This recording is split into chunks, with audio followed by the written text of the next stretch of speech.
What's up guys, Omni here. You guys know how it goes on the day another video. Last night I tweeted I sleep. What recent news, topics, tweets, videos y'all want me to talk about tomorrow? Hey guys, today is March 22nd, aka Friday, aka that's right, you're getting a nice Forbidden Friday upload video with a lot of random news from all facets of the freaking world. But first I want to show you guys this cool doodle that someone made for me. Ari said, doodle for the morale of my favorite news source. Keep it up, Omni. Don't let your motivation explode. It's so cute. It's me and Indi. Oh, I love fan art so much. Thanks for this. This is good energy. This is a good way to start the show. Another great way to start the show is some good old-fashioned beef between rappers. That's right. Kendrick freaking Lamar is having beef with both Drake and J. Cole, okay? What do you mean, bro? Why is Kendrick Lamar out here dissing Drake and J. Cole? Sneak dissing, first person shooter. I hope, oh wait, let me rap like Kendrick Lamar. Sneak dissing, first person shooter. I hope they came with 3 switches. Mother at the big 3. Shit is just big me. Literally, Kendrick and Drake and J. Cole are trending all over Twitter because of this freaking beef, bro. It's so hilarious. People are like, yo, Kendrick Lamar, if he's coming after these two guys, he has like more in store. Like he's got a backup just in case they come back with more shots fired. If they come back with this diss track, Kendrick is already 2 steps ahead of him, saying this is the only way to deal with Kendrick now. I don't know, man. You got to call this nigga gay or something. You got to call this nigga gay or something. I don't know. It sound wild, but look. Listen to me now. Just take a Take Care beat, put it on a track, say some shit like, I don't know, put your Drake flow on it. You talking about all that he say, she say? Well, shit, you gay. I don't know, bro. God, I love RDC World so much. This is what I gotta say to that. None of y'all got nothing on my man's boyfriend from Friday Night Funkin'. That's right, we finally have an update on the game that's been in release and waiting for like the past 2 to 3 years. If you guys don't know, I have a second channel, okay? It's where I used to play a bunch of video games and stuff and do like highlights with my streams. And one of the big ones I was doing at the time that took over my entire life was Friday Night Funkin', okay? It's a keyboard game where you kind of go up, down, left, right, and you do beats and ... music. It's good. It's goated. I said the Friday Night Funkin' erect mode sampler. Let me just play a little bit of this for you guys, okay? Kendrick Lamar ain't got nothing on Friday Night Funkin'.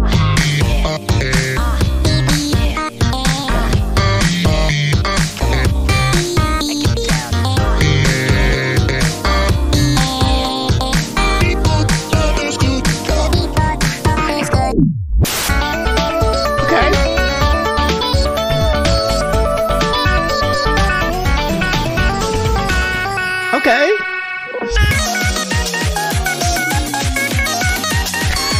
Why is this testicle? That's actually what happens when you die.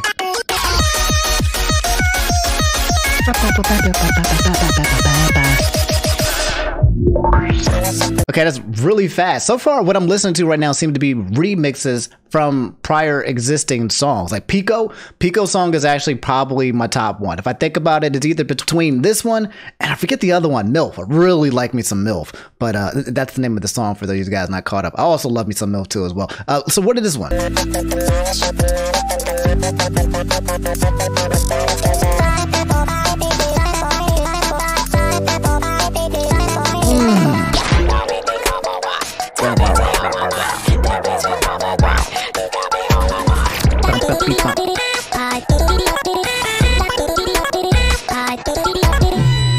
Nah, bro, I can't do that. That's way too many notes.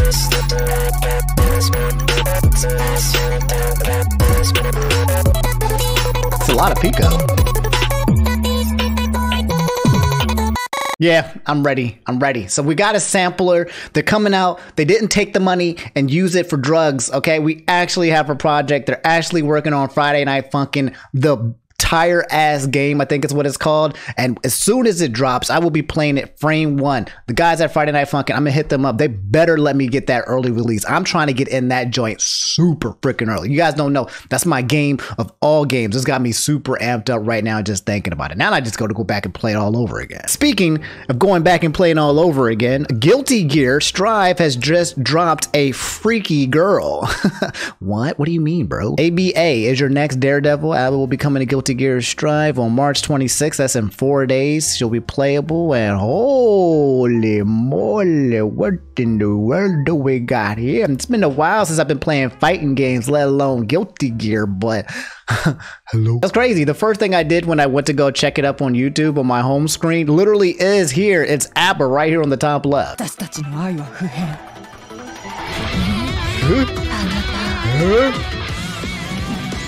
Oh, she look crazy, bro.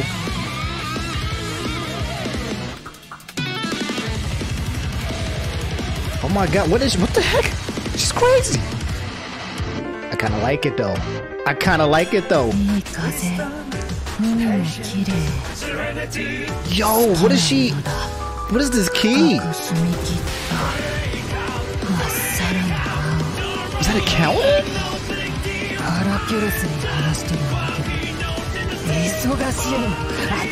Oh, she look crazy. She got stance switching? Was that a parry? Oh, she look crazy, y'all.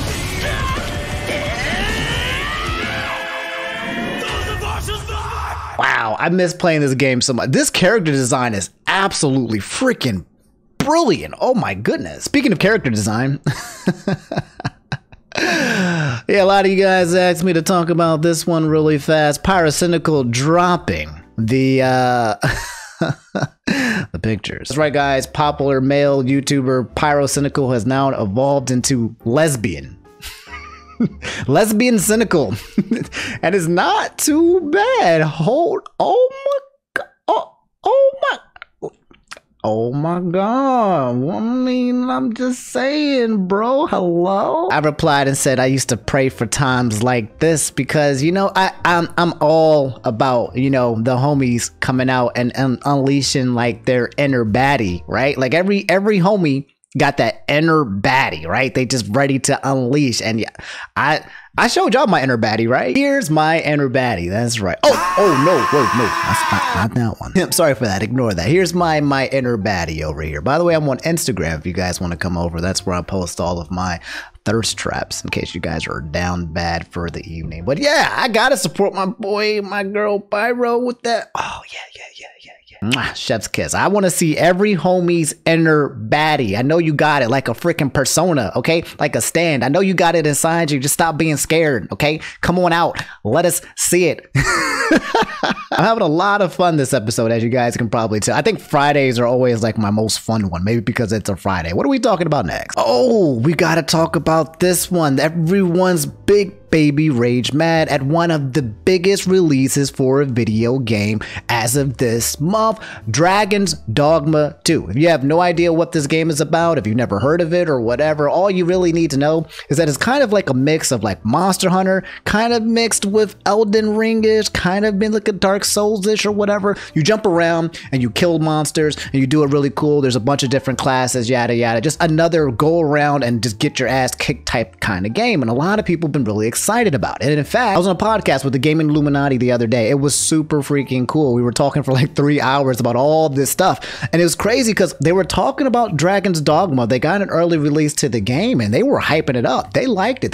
They really felt like one of the best parts of the game was like the gameplay. There were some things where they were like, but they were basically saying it's worth the play. However, as soon as they dropped it and everybody gave the reviews or something like that, apparently this game dropped massive amounts of microtransactions. Microtransactions basically being more ways for you to give the game money so that they can unlock additional features, okay? So it's like if Super Mario, you know, dropped a freaking game, right? And then it was like, hey, do you want some stars? Here's $2 if you want some stars. Hey, do you want access to 5 stars? Pay $5. That's the microtransactions that exist. But this one specifically is pissing a lot of people off, and it's actually kind of controversial because a lot of the things that you have to pay for make the quality of life of the game better. One of the biggest things that I heard from the gaming Illuminati is that the traveling in this game sucks. You just get tired. The stamina, you have to go to these port keys and all this other stuff, and it's just really, really tedious. Well,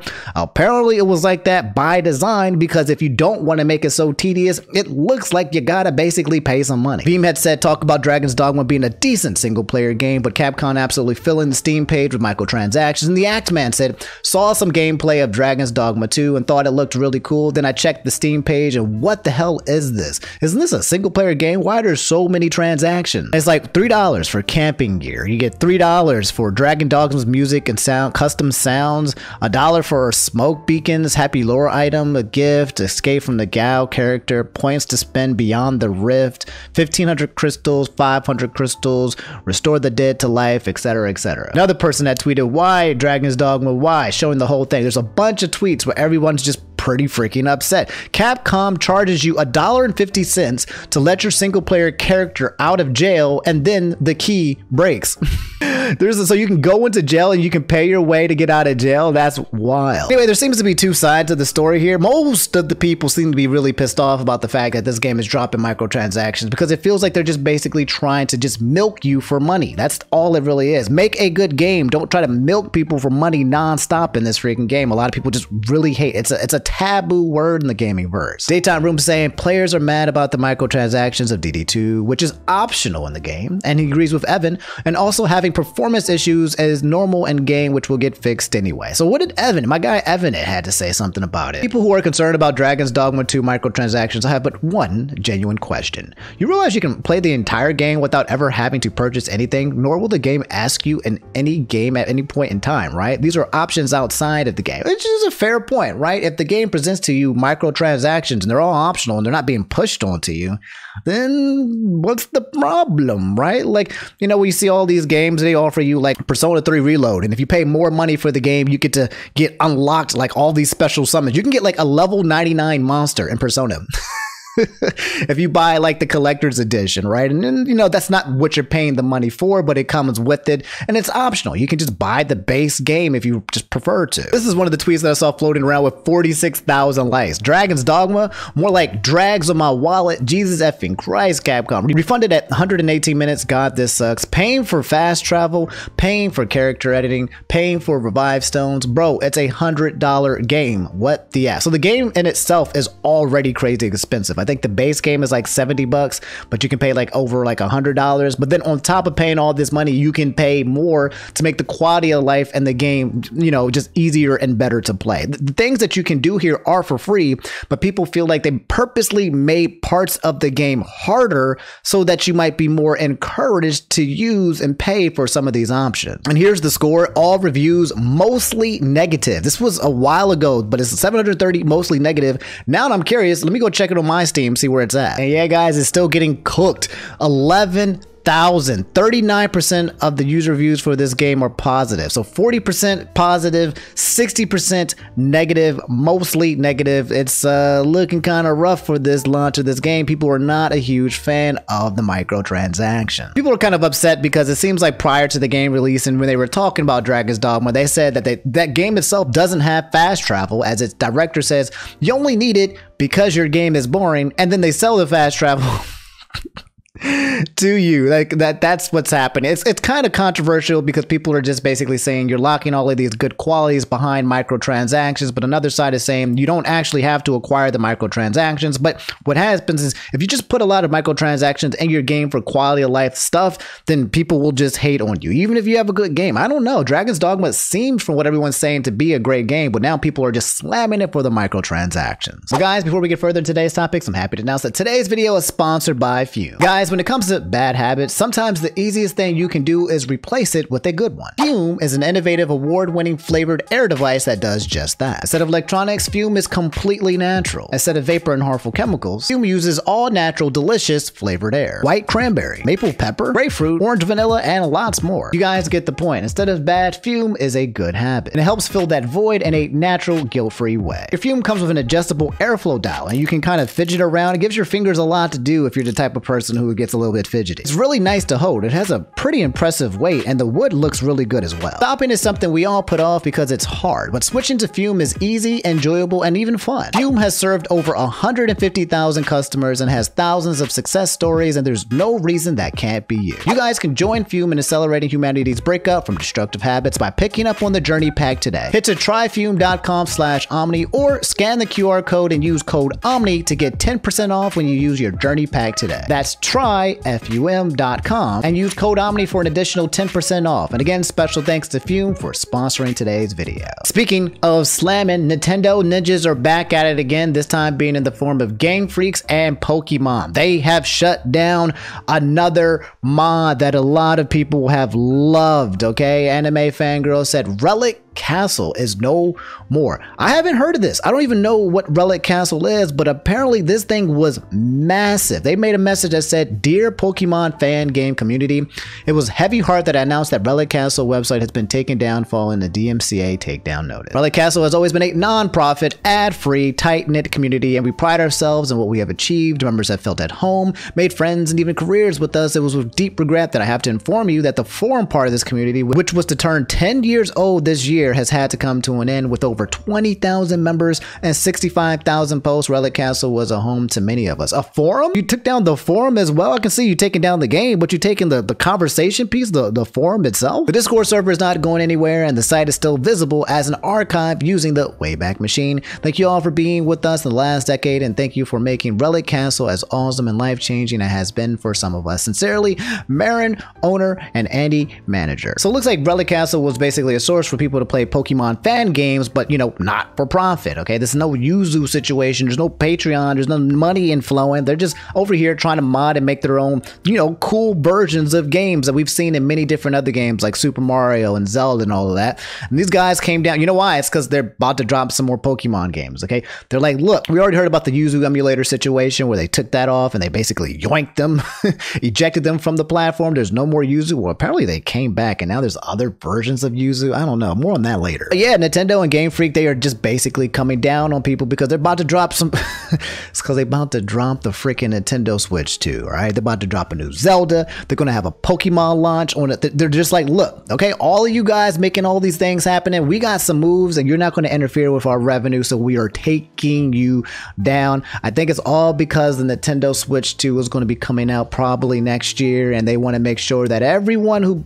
wants to play any game related to Pokemon or Mario, Nintendo, or anything like that, that you go through Nintendo and Nintendo only. It sounds like all of these fan games are going to be gone. Not just one, but a whole bunch. And it's really sad because I don't know if you've ever played a fan game, for those of you guys at home that are listening, but these are usually really fun. It's like, imagine your favorite game ever, and then you have the way to recreate it in a way that you want. You're not going to make any money from it. It's just a fan game. It's just for fun. It's non-profit. There's no ads, no nothing.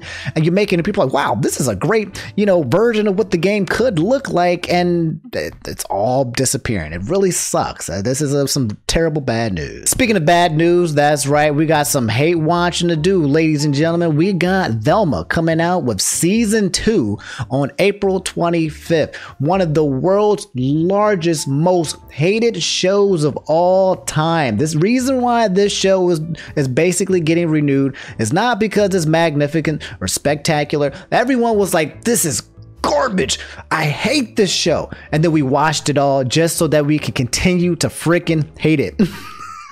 I wonder what the reviews are right now. Texas Dragon Scale said, infamous, unpopular, hate watch show. Velma's getting a season 2 coming out. Take that if you will. Oh man, time to, oh my God. I don't think I can think of a show that people have hated so much that it succeeded. It's been a while since I've thought about what that concept actually looks like, but this is it. People in the comments saying, please do not hate watch. By all means necessary. Please pirate.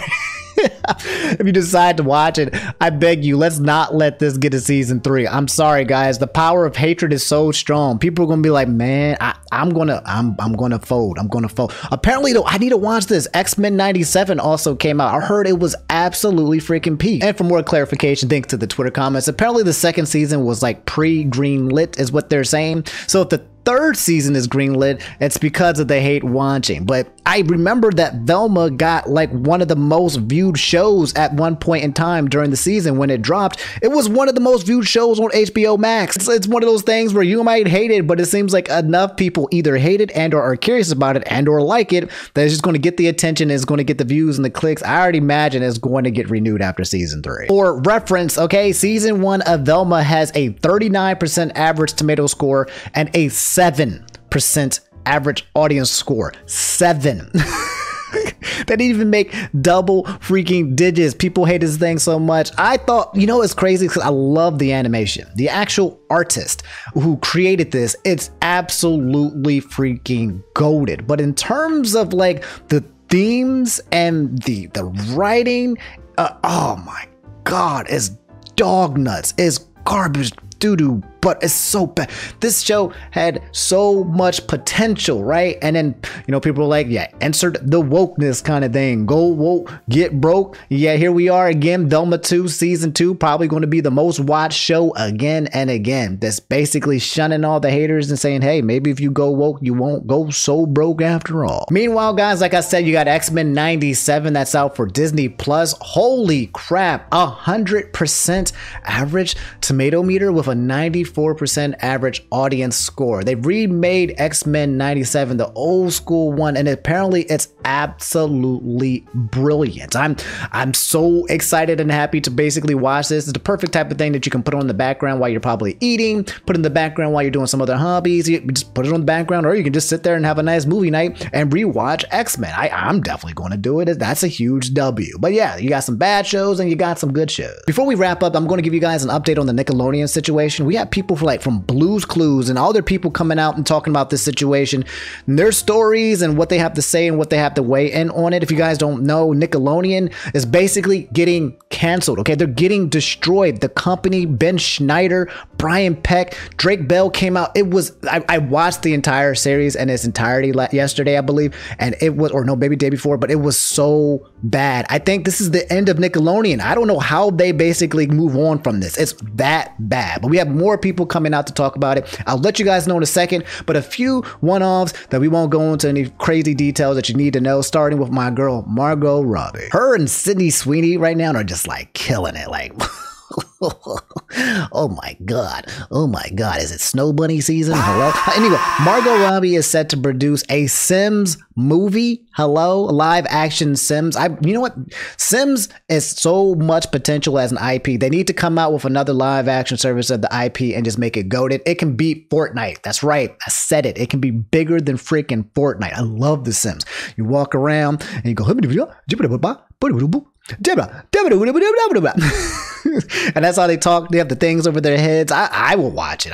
I loved Barbie. I love Margot Robbie, so I will continue. And I loved Margot Robbie before Barbie, but yeah, I'm just going to watch this again. This seems like this is going to be a good film. Also, another W for the ladies. Pim said Princess Peach Showtime releases tomorrow or today. That's right now. And if you have a Nintendo Switch and you want to play Princess Peach Showtime, the first game that I can think of in a very long time where it mains Peach. Now, you can play other games in the past where you use Peach, like Super Mario 2, Paper Mario. Peach has always been a playable character, but it looks like now she's getting her own freaking limelight, specifically because she gets to change into all of these different characters. It was really cool for the trailer. I think the reviews for this game was actually pretty good as well, mostly positive. So if you guys want some more Mario stuff, palette to your table, to your gameplay, add this to your bucket list of games to play. It's definitely going to go on my backlog. I'll see if I can get into it. I have a feeling it's one of those games though that I might download it, play it for like an hour or two, and then I might just bow out. I don't know. My backlog is terrible right now. All right, guys, so let's wrap up with this one. This whole Nickelodeon thing and the updates has been coming out since Quiet on Set released on Max. If you guys don't know it, if you missed it, again, Quiet on Set is a series that released, I believe, I think it was Max, but it released on TV show. It was like a 5 or 6 episode thing where they talked about Nickelodeon and Bob Schneider, this guy, the producer who ran everything, this big boy who was super angry and he had way too much power and he pushed everybody around and made everyone feel like garbage and treated everyone like garbage and just was literally just basically everyone's like, screw this guy, Bob Schneider. They didn't find anything on him when it came to anything like abusing of children, but there are implications that maybe potentially he had a too close relationship with Amanda Bynes when she was 13. It's really bad. But one of the worst parts about the show was when Drake Bell came out and basically confessed for the first time ever that he was the unnamed kid in a court case back in 2003 who was attacked and SA'd relentlessly by one of the people on the show by the name of Brian Peck. No relation to Josh Peck, because everyone's like, why do they have the same last name? But yes, that's who it was, and it was a heart-wrenching story. Even, you know, Drake's dad was just crying nonstop because he basically lost ownership of his son because Brian Peck created a wedge between these two, and he felt like there was something weird and off about this guy, and he wanted to protect his son, but his son, it was just a very terrible scenario. Anyway, ever since then, Bob Schneider has been getting slammed. He responded on some post, like literally made a response video of 20 minutes talking about things, and people are now going to be looking more into Bob Schneider. Not only that, but they're seeing if maybe they can get Amanda Bynes to respond. They're trying to see if they can potentially get Ariana Grande to respond. They're trying to get all of these people who were a part of this whole Nickelodeon verse to come out here and talk about their experiences. Then you have this guy, Josh Peck, which I showed you guys in the last video when we talked about Nickelodeon, who was basically trashing freaking Drake Bell. Drake Bell has not had a good relationship with Josh Peck. Josh Peck and Drake Bell had their own show, Drake and Josh. And then, yeah, it was just kind of weird for, you know, Drake to come out and talk about this, and then Josh to basically just get, the way that he responded was absolutely disrespectful. Anyway, he backtracks and says children should be protected. Josh Peck broke the silence on the Quiet on Set documentary and the Drake Bell situation, saying, I finished the Quiet on Set documentary and took a few days to process it. I reached out to Drake privately, but wanted to give my support for the survivors who were brave enough to share their stories of emotional and physical abuse on Nickelodeon. Sets with the world. Children should be protected. Reliving this publicly is incredibly difficult, but I hope it can bring healing for the victims and their families, as well as necessary change to our industry. So after the entire internet was basically trashing Josh for his terrible TikTok, okay, and apparently he reached out to Drake Bell afterwards and privately, I guess he got bullied in the internet infinitely, justifiably so. Drake Bell had this to say when Josh reached out to him. Hey, what's up, guys? I just want to clear something up. I've noticed a lot of comments on some of Josh's TikToks and some of his posts, and I just want to let you guys know that this is really, you know, processing this and going through this is a really emotional time, and a lot of it's very, very difficult. So not everything is put out to the public, but I just want you guys to know that he has reached out to me, and it's been very sensitive, but he has reached out to talk with me and help me work through this, and has been really, really great. So I just wanted to let you guys know that, and to take it a little easy on him. No. I remember what he said. I ain't gonna take it easy on him just because he's getting bullied into being a nice person. Good. This is when bullying works, you freaking jerk. On top of that, we got a response from Steve from Blue's Clues. That's right. The man, the myth, the legend, the original OG Steve. I'm a Steve. He's a Steve. We're all a Steve, bro. And I'm just curious what he has to say about this situation as well, because I mean, again, like Steve from Blue's Clues was one of the leading people of being on Nickelodeon and talking to kids, you know, and I don't think he got into any controversy outside of maybe some other drama outside of it, but for him, you know, avoided all of the terrible limelight that's been coming from the Nickelodeon show. It's a minute video. I'm curious to see what he has to say. Hey, I'm checking in. Tell me, what's going on?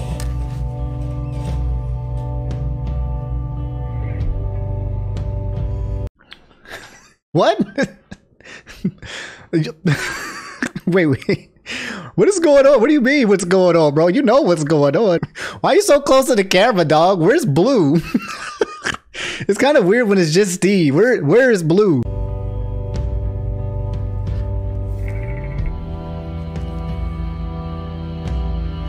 Am I supposed to be talking? Oh, just...